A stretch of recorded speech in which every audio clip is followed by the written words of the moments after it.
jabarkan tentunya pada saat terakhir ya. Tapi ada beberapa catatan kita ya. Saya kebetulan awalnya Sekum MU Kota Ambon dan sekarang Sekum MU Provinsi.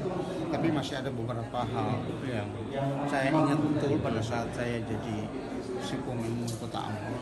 Ya, itu yang pertama adalah soal lokalisasi Tanjung Batu Merah, dan alhamdulillah itu telah terrealisir, tinggal dipantau oleh masyarakat dan pihak yang berwenang, karena pada saat itu selain melibatkan stakeholder di Kota Ambon juga ada keterlibatan dari Departemen Sosial pada saat itu yang turun secara langsung mengantisipasi kebutuhan mendasar dari masyarakat BTS yang ada di Tanjung Batu Merah.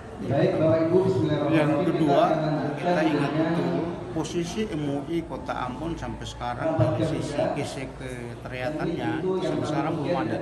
Jadi sejak berdirinya MUI Kota Ambon di Kota Ambon sampai hari ini, kantor MUI Kota Ambon itu secara permanen belum ada.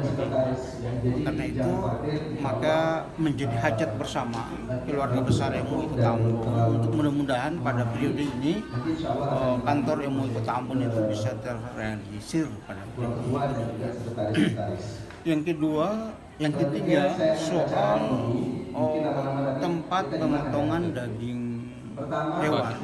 Terima kasih sudah nonton. Jangan lupa like, subscribe, dan share ya.